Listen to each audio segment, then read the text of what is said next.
নমস্কাৰ বন্ধুসকল, আপোনালোকক আকৌ এবাৰ স্বাগতম জনাইছোঁ মোৰ ইউটিউব চেনেল RK Sarki ক্লাছত। তো বন্ধুসকল, আজি আমি আকৌ লগ পাইছোঁ আৰু এটা নতুন ভিডিঅ' লৈ পেলাই। তো একচুৱেলি মই মোৰ চেনেলত এটা পল দিছিলোঁ, য'ত মই সুধিছিলোঁ যে নেক্সট ভিডিঅ'টো কিহৰ ওপৰত হ'ব লাগে। তাত মই দুটা টপিক লিখিছিলোঁ, এটা হ'ল কাট অফ আৰু এটা হ'ল আপোনালোকৰ চেলাৰী।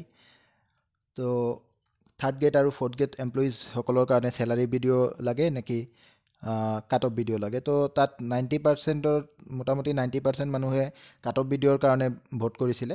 তো সেইকাৰণে মই আজি আৰু এটা কাট অফ ভিডিঅ' লৈ আহিছোঁ, এক্সপেক্টেড কাট অফ ভিডিঅ'। আৰু এইটো হ'ব HS লেভেলৰ যোনটো থাৰ্ড গ্ৰেড এক্সাম হৈছিলে, য'ত নেকি মেক্সিমাম কেণ্ডিডেট আছিলে, হায়েষ্ট কেণ্ডিডেটে এপ্লাই কৰিছিলে, তাৰ কাৰণে মই লৈ আহিছোঁ। আৰু এইটো বহুতে এইটোৰ কাৰণে ৱেইট কৰি আছিলে যে HS লেভেলৰ এক্সপেক্টেড কাট অফ ভিডিঅ' এটা আনা হওক, সেইকাৰণে মই আজি এইটো লৈ আহিলোঁ। আৰু ইয়াতো মানে কেইবাটাও ফেক্টৰ আছে যোনকেইটা এক্সপ্ল'ৰ কৰা হোৱা নাই এতিয়াও। আমি সকলোৱে জানো যে এইবাৰ যোৱাবাৰতকৈ ADREত বহুত ভেকেঞ্চি কমি গৈছে, কিন্তু HS লেভেলৰ ভেকেঞ্চিটো কমিছে নে বাঢ়িছে, আৰু কিমান কমিছে যদি কিমান কমিছে বা কেনেকুৱা কি, অলপ এটা ছাৰপ্ৰাইজ এলিমেণ্ট এটা HS লেভেলৰ ভেকেঞ্চিত আছে। গতিকে সেইটো আমি যদি ভিডিঅ'টো আমি শেষলৈকে চাওঁ, সেইটো আমি গম পাই যাম। আৰু এক্সপেক্টেড কাট অফটো কিমান হ'ব বিভিন্ন কেটাগৰী ৱাইজ, সেইখিনিও আমি গম পাম।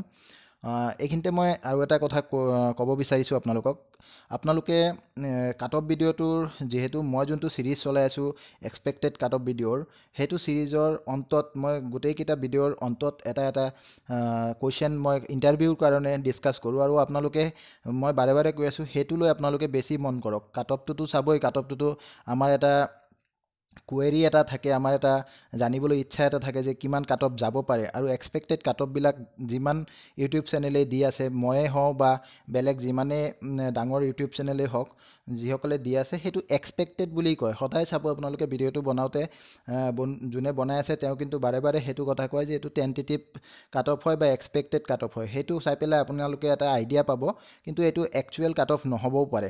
কাৰণ কি, যোনটো আপোনালোকে পৰীক্ষাত লিখি আহিছে আৰু সেইমতে যোনটো ৰিজাল্ট হ'ব, সেইটো একচুৱেলি যেতিয়া ADREয়ে যেতিয়া কাট অফ প্ৰকাশ কৰিব, তেতিয়াহে আমি একচুৱেলটো গম পাম। গতিকে এইবিলাক এক্সপেক্টেড কাট অফ আপোনালোকে চোৱাটো ভাল। আপোনালোকে এতিয়া পৰীক্ষা দিছে, গতিকে এটা মনত ইচ্ছা হৈছে চাবলৈ, সেইটো চোৱা ভাল। কিন্তু নেক্সট পৰ্যায়লৈ যেতিয়া আপুনি যাব, তাৰ কাৰণে প্ৰিপাৰেশ্যনটো লগে লগে চলাই যোৱাটো বেছি ইম্পৰ্টেণ্ট হয়। সেইকাৰণে মই কি কৰিছোঁ, মোৰ ভিডিঅ'ত অনলি আপুনি কাট অফ চাব সেইটো নহয়, মোৰ ভিডিঅ'ত সদায় মই লাষ্টৰ ফালে মই এটা ইণ্টাৰভিউৰ কাৰণে কিবা এটা ডিছকাছ কৰোঁ, আৰু সেইটো আপোনালোকক চাবলৈ মই অনুৰোধ জনাইছোঁ। গতিকে আপোনালোকে খালি এক্সপেক্টেড কাট অফটো পোৱাৰ লগে লগে স্ক্ৰীনশ্বট মাৰি বোলে মই ভিডিঅ'টো স্কিপ কৰি দিওঁ, সেইটো নকৰিব। সেইটো কৰিলে আপোনালোকৰ লছ হ'ব। যদিও এনেকুৱা হ'ব পাৰে বোলে কোনোবা এটা কেটাগৰীৰ কাৰণে কোনোবা এটা পষ্টৰ কাট অফ কমি গ'ল, 60 হ'ল, আপুনি 60 পাই পাছ কৰিলে। 60 পাই পাছ কৰাৰ লগে লগে আপুনি চাকৰি পোৱাটো নিশ্চিত নহয়। আপুনি চাকৰি পাব হ'লে তাতকৈ অলপ বেছি মাৰ্ক কেৰি কৰিব লাগিব। যদি আপোনাৰ ৰিটেনত কম মাৰ্ক আহি আছে, তেতিয়াহ'লে আপুনি ইণ্টাৰভিউৰ কাৰণে ভালকৈ সাজু হ'ব লাগিব। ইণ্টাৰভিউত আপুনি মেক্সিমাম মাৰ্ক কেৰি কৰিব লাগিব। এই কথাবিলাক আপোনালোকে মন কৰিব, আৰু মই ভাবোঁ আপোনালোকে মন কৰিব। আৰু যদি আপোনালোকে এই কথাবিলাক মন কৰে, আপোনালোকৰ কি হ'ব, আপোনালোকৰ ফাইনেল ছিলেকশ্যনত বহুত এটা ডাঙৰ হেল্প হ'ব। তো মই ভিডিঅ'খিনি বনোৱাৰ মোৰ উদ্দেশ্য এইটো নহয় যে খালি মই ভিডিঅ' বনাই দিম আৰু আপোনালোকৰ একো মানে ইয়াৰ পৰা লাভ নহ'লে মোৰো ভাল নালাগিব। আপোনালোক যদি ইয়াৰ পৰা উপকৃত হয়, সেইটো মোৰ বেছি ভাল লাগিব। যিমান মেক্সিমাম মানুহে ইয়াৰ পৰা মোৰ ভিডিঅ'খিনি চাই পেলাই প্ৰিপাৰেশ্যনত আৰু আপোনালোকৰ যোনটো জাৰ্ণি টু ছিকিউৰ এ গভৰ্ণমেণ্ট পষ্ট, তো সেইটোৰ কাৰণে যদি আপোনালোক উপকৃত হয়, তেতিয়াহ'লে মই নিজেও ভাল পাওঁ আৰু আপোনালোকৰো ভাল হ'ব। তো এইখিনি মই আগতে এইকাৰণে কৰি ল'লোঁ, যাতে এক্সপেক্টেড কাট অফটো পোৱাৰ পিছত যাতে আপোনালোকে এই বস্তুটো পাহৰি নাযায় যে লাষ্টৰ ফালে এটা কি থাকিব, ইণ্টাৰভিউৰ কাৰণে এটা ডিছকাশ্যন আমি কৰিম। ঠিক আছে। আৰু মই আৰু এটা অনুৰোধ আপোনালোকক কৰিছোঁ, যদি আপোনালোকৰ মোৰ ভিডিঅ'খিনি ভাল লাগে, তেন্তে আপোনালোকে এই ভিডিঅ'টোক লাইক কৰিব, শ্বেয়াৰ কৰিব, আৰু মোৰ চেনেলটো ছাবস্ক্ৰাইব কৰিব। মোৰ চেনেলটো এটা নতুন চেনেল, গতিকে যদি আপোনালোকৰ মোৰ কামখিনি ভাল লাগে, তেতিয়াহ'লে লাইক শ্বেয়াৰ কৰিলে মই উৎসাহ এটা পাম। আৰু যদি আপোনালোকে লগৰ বন্ধু বান্ধৱীসকললৈ এই ভিডিঅ'কেইটা শ্বেয়াৰ কৰে, তেন্তে তেওঁলোকেও বেনিফিট এটা পাব বুলি মই ভাবোঁ। ঠিক আছে, তেতিয়াহ'লে আজি মূল কণ্টেণ্টলৈ যাওঁ, আৰু আমাৰ যোনটো কাট অফ ভিডিঅ' আছিলে সেইটো লৈ আমি আগবাঢ়োঁ। তে ইয়াত চাওক আমি আগতো কেইবাটাও ভিডিঅ'ত আমি ডিছকাছ কৰিছোঁ যে কেইটামান ফেক্টৰে আমাৰ কাট অফক প্ৰভাৱিত কৰে।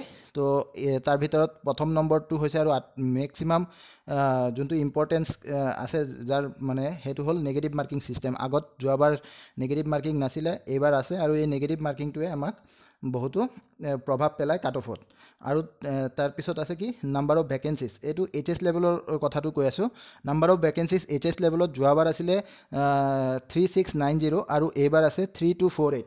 এই 3248 যোনটো ভেকেঞ্চি আছে, গতিকে যোৱাবাৰতকৈ কমিছে। ইয়াত কিন্তু ছায়েন্সো ইনক্লুড হৈ আছে, মানে টোটেল HS লেভেল মানে ছায়েন্স আৰু ছায়েন্স বেকগ্ৰাউণ্ড আৰু নন ছায়েন্স বেকগ্ৰাউণ্ড যোনটো আছে দুয়োটা মিলাই যোৱাবাৰ 3690 আছিলে, এইবাৰ 3248 আছে। গতিকে 442 ভেকেঞ্চি আমাৰ ইয়াত কমি গৈছে। চাব গ'লে ইমান খুব এটা ডাঙৰ ডিফাৰেঞ্চ ইয়াত অহা নাই।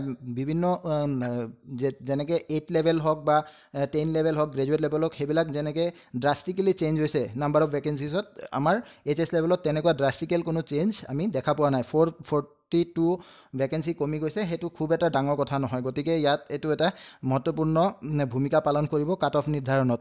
তাৰপিছত আছে EWS কেটাগৰী। এইটো আমি বেলেগ ভিডিঅ'টো চাইছোঁ যে EWS কেটাগৰী নাই। গতিকে জেনেৰেলৰ যোনটো কাট অফ, জেনেৰেল বা আনৰিজাৰ্ভ কেটাগৰীৰ কাট অফটো অলপ মানে আগতকৈ কমাৰ চান্সেছ আছে, depending upon the other factors that vacancies and other factors যোনবিলাক আছে সেইবিলাকৰ ওপৰত ডিপেণ্ড কৰিব। কিন্তু EWS নাথাকাৰ কাৰণে জেনেৰেল কেটাগৰীৰ যোনটো কাট অফ আছে সেইটো অলপ কমাৰ চান্সেছ আছে। আৰু এইটো 2 নম্বৰ বাৰ ADRE পৰীক্ষা হৈ আছে। গতিকে এটা সৰু সুৰা আইডিয়া এটা যিসকলে আগত পৰীক্ষা দিছিলে বা যিসকলে দিয়া নাই ফ'ল' কৰি আছিলে তেওঁলোকৰ এটা আইডিয়া ক্ৰিয়েট হৈ যায়, সেইটো এটা ৰোল প্লে' কৰিব। ডিফিকাল্টি লেভেলটো মই ইমান এটা ডাঙৰ ফেক্টৰ বুলি নাভাবোঁ, কাৰণ ডিফিকাল্টি লেভেল আগতো কৈছোঁ সকলোৰে কাৰণে বেলেগ বেলেগ হ'ব পাৰে। হায়েষ্ট নাম্বাৰ অফ কেণ্ডিডেটছ, এইটো আমাৰ HS লেভেলৰ যোনটো পৰীক্ষা হৈছিলে সেইটোত হায়েষ্ট নাম্বাৰ অফ মোৰ দেন 11 লাখ কেণ্ডিডেটে এপ্লাই কৰিছিলে। ঠিক আছে, এইকেইটা ফেক্টৰে আমাৰ কাট অফ নিৰ্ধাৰণত ফেক্টৰ মানে ৰোল প্লে' কৰিব। এতিয়া আমি চাওঁ কাট অফটো। তো ইয়াত আৰু এটা বস্তু আছে, এইটো আপোনালোকে চাই ল'ব। ইয়াত মই এটা বস্তু দেখাই দিছোঁ যে আমাৰ যোনটো এডভাৰটিজমেণ্ট ফাৰ্ষ্টত আছিলে, সেই এডভাৰটিজমেণ্টখনত আপোনাৰ পষ্ট আছিলে HS লেভেলৰ কাৰণে। এইটো আছিলে পষ্ট 3127, 3127টা পষ্ট আছিলে। কিন্তু যেতিয়া আমি ডিটেইল ভেকেঞ্চি পালোঁ, সেই ডিটেইল ভেকেঞ্চিত আমি পালোঁ যে HSLCৰ কাৰণে ইয়াত আছে 2670 মানে 2670টা পষ্ট। আৰু এইফালে আমাৰ ছায়েন্স বেকগ্ৰাউণ্ডৰ কাৰণে 578টা পষ্ট, এইটো আছে 578টা পষ্ট। গতিকে আমি টোটেল পালোঁ কিমান, আপোনাৰ 3248টা। তাৰমানে আমাৰ 3127টা পষ্ট আগত নটিফাই কৰা হৈছিলে, কিন্তু তাৰপিছত আমি যেতিয়া ডিটেইল ভেকেঞ্চি পালোঁ তেতিয়া 3248টা পষ্ট আমাক দিয়া হৈছে। গতিকে ইয়াতো আমাৰ পষ্টৰ ইনক্ৰিজ হৈছে। ঠিক আছে, নেক্সট এতিয়া আমি চাই আছোঁ যে কাট অফ কেনেকুৱা হ'ব। তো আমি আগতো কেইবাটাও চেনেল লৈছিলোঁ, এইবাৰো আমি কেইবাটাও চেনেলৰ কাট অফ আমি ইয়াত লৈছোঁ আৰু তাৰ এভাৰেজ আমি ওলাইছোঁ। য'ত নেকি স্মাৰ্ট লাৰ্ণিং চেনেল আছে, ৱে টু ছাকচেছ আছাম আছে, পংকজজ্যোতি ভাৰদ্বাজ আছে, নৱোদয়া আছে। এইকেইটা 4টা চেনেলৰ আমি কাট অফ এক্সপেক্টেড কাট অফবিলাক লৈছোঁ ইয়াত, আৰু তাৰ এভাৰেজ কৰিছোঁ। এভাৰেজ কৰোঁতে আমি এই নাম্বাৰখিনি পাইছোঁ। জেনেৰেলৰ কাৰণে 116, জেনেৰেল ওমেন্সৰ কাৰণে আপোনাৰ 116, জেনেৰেল ওমেন্সৰ কাৰণে আছে 107, OBCৰ কাৰণে আছে 109, OBC MOBC ওমেনৰ কাৰণে আছিলে 101, SCৰ কাৰণে আছে 105, SC ওমেনৰ কাৰণে আছিলে 97, তাৰপিছত আপোনাৰ ST প্লেনৰ কাৰণে আছে 101, ST প্লেন ওমেন্সৰ কাৰণে আছে 93, ST হিলছৰ কাৰণে আছে 90, ST হিলছ ওমেন্সৰ কাৰণে আছে 81। ইয়াত আমি এটা বস্তু দেখা পাইছোঁ, আৰু লাষ্ট ইয়াৰ কাট অফবিলাকো চাব আপোনালোকে। ঠিক আছে, আগত এই কথাটো কৈ লওঁ যে এই যোনটো এভাৰেজ আছে, এভাৰেজটো এই 4টা স্মাৰ্ট লাৰ্ণিং ইউটিউব চেনেল, তাৰপিছত আপোনাৰ way to success Assam YouTube channel, Pankajjyoti Bhardwaj YouTube channel আৰু নৱোদয়া ইউটিউব চেনেল, এই 4টা ইউটিউব চেনেলৰ তেওঁলোকৰ এক্সপেক্টেড কাট অফৰ যোনটো এভাৰেজ আছে, এই এভাৰেজটো আমি ইয়াত দি দিছোঁ। তাৰপিছত আমাৰ ইয়াত আছে লাষ্ট ইয়াৰৰ কাট অফ। লাষ্ট ইয়াৰৰ কাট অফ চাওক, জেনেৰেলৰ এইখিনি আপোনালোকে গম পায় 123, জেনেৰেল ওমেনৰ কাৰণে 112.5, এনেকৈ এই কাট অফবিলাক দিয়া আছে। ইয়াত এটা কথা আপোনালোকে মন কৰক যে যোনটো আমাৰ এভাৰেজ ওলাইছে এই এভাৰেজটো মানে 4টা চেনেলৰে এভাৰেজ বুলি কওঁতে আমি ইয়াত এটা জেনেৰেল আইডিয়া ল'ব পাৰোঁ যে 4টা চেনেলৰ প্ৰিডিকশ্যন ইয়াত প্ৰতিফলন হৈছে এভাৰেজত সেইটো কিন্তু যিকোনো কেটাগৰীৰ কাৰণে লাষ্ট ইয়াৰতকৈ কম আপুনি কম্পেয়াৰ কৰি চাব পাৰে যে 123 আছিলে জেনেৰেলৰ কাট অফ এভাৰেজ ওলাইছে 116 112 আছিলে জেনেৰেল ওমেনৰ কাট অফ এইবাৰ এভাৰেজত ওলাইছে 107 তেনেকৈ গোটেইখিনিৰ কাৰণে কমি গৈছে তো আমি ইয়াৰ পৰা এটা জেনেৰেল আইডিয়া আমি ল'ব পাৰোঁ যে আমাৰ যোনটো এইচএছ লেভেলৰ কাট অফ আছে এইটো এইবাৰ কমিব যোৱাবাৰতকৈ নাম্বাৰ অফ ভেকেঞ্চিজ কম আছে কেণ্ডিডেট বাঢ়ি গৈছে এইটো হ'ব পাৰে কিন্তু নেগেটিভ মাৰ্ক এইটো আটাইতকৈ মই বাৰে কৈছোঁ নেগেটিভ মাৰ্কিং এইটো আটাইতকৈ ডাঙৰ ফেক্টৰ যোনটো নেকি আমাৰ কাট অফ কমাব আৰু ইয়াত মই দুটামান কাট অফ কেটাগৰী ইয়াত মই লিখা নাই সেইটো হ'ল এটা টি ট্ৰাইবছ আৰু এটা হ'ল হয় টি ট্ৰাইবছ এটাই আছিলে টি ট্ৰাইবছৰখিনি কি হ'ব OBCৰ পৰা আপোনালোকে অলপ মাৰ্ক 5 মাৰ্কমান কমাই আপোনালোকে কাট অফটো এটা আইডিয়া কৰিব বিকজ টি ট্ৰাইব এটা সুকীয়াকৈ এটা কেটাগৰী নহয় টি টাইপটো OBCৰ মাজতে পৰে আৰু টি টাইপটো 3% অফ দ্য OBC যোনটো আছে 27% OBC ৰিজাৰ্ভেশ্যন থাকে তাৰ পৰা 3% টি টাইপক দিয়া হৈছে গতিকে আপোনালোকে কি কৰিব OBCৰ যোনটো কাট অফ থাকিব তাৰ পৰা আপোনালোকে 5 মাৰ্ক মান এটা লিষ্ট কৰি আপোনালোকে টি টাইপৰ কাট অফ এনেকুৱা যাব বুলি এটা আইডিয়া কৰি ল'ব ঠিক আছে এতিয়া আমাৰ প্ৰিডিকশ্যন কি আমাৰ প্ৰিডিকশ্যন হ'ল জেনেৰেলৰ কাৰণে 105ৰ পৰা 115 আপোনালোকে এইটো মন কৰিব আৰু যেতিয়া ৰিজাল্ট ওলাব আপোনালোকে চাব মেক্সিমাম চান্স আছে যে এইটো ৰেঞ্জৰ ভিতৰতে কাট অফবিলাক থাকিব আৰু তাৰপিছত জেনেৰেল ওমেনৰ কাৰণে 100ৰ পৰা 110 জেনেৰেলৰ কাট অফটো অলপ কমাৰ্চ এইটো কাৰণ যে আমাৰ ইয়াত EWS কেটাগৰী নাই এতিয়া OBCৰ কাৰণে আছে OBCৰ কাৰণে 100ৰ পৰা 110 OBC ওমেনৰ কাৰণে 95ৰ পৰা 105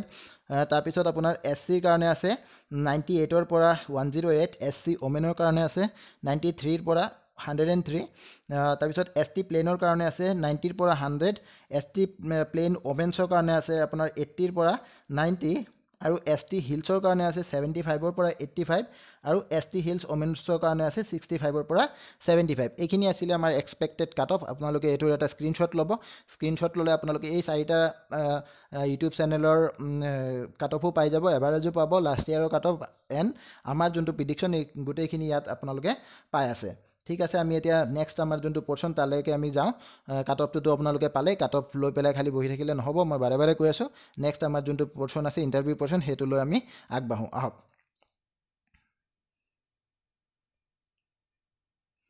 তো ইয়াত আপোনালোকে চাওক ইয়াত আপোনালোকৰ আমি কেইবাটাও ফেক্টৰ আগত ডিছকাছ কৰিছোঁ যে ইণ্টাৰভিউত কি সুধিব পাৰে আমাক এতিয়া আজিৰ যোনটো আমি টপিক লৈছোঁ সেইটো হ'ল একাডেমিক্সৰ ওপৰত আপোনালোকক সুধিব পাৰে ইফ ইউ আৰ কি সুধিব পাৰে যে আপোনাৰ চাওক কি সুধিব পাৰে ইয়াত ডিছকাছ কৰি দিছোঁ if you are graduate or post graduate then they may ask you about the core concept of your major subject যদি আপোনালোকে এই ইণ্টাৰভিউটোতো সকলোৰে কাৰণে হ'ব গতিকে মই গোটেইখিনি একেলগতে মই কৈ দিছোঁ ইয়াত যদি আপুনি গ্ৰেজুৱেট কেণ্ডিডেট হয় বা পষ্ট গ্ৰেজুৱেট কেণ্ডিডেট হয় যদি আপোনাৰ ডিগ্ৰী লেভেলৰ বা HS লেভেলৰ পৰীক্ষাও দিছে কিন্তু আপোনাৰ ধৰি লওক HS লেভেলৰ পৰীক্ষাটো আপুনি গ্ৰেজুৱেট বা পষ্ট গ্ৰেজুৱেট হ'লেও আপুনি দিব পাৰে বা আপুনি যদি যোনবিলাক বেচেলৰ ডিগ্ৰী থকা পোষ্টবিলাক আছে তাতো যদি আপুনি পৰীক্ষা দিছে ইণ্টাৰভিউত আপোনাক এই আপোনাৰ যোনটো মেজৰ ছাবজেক্ট থাকে সেই মেজৰ ছাবজেক্টৰ কোৰ কনচেপ্টবিলাক আপোনাক সুধিব পাৰে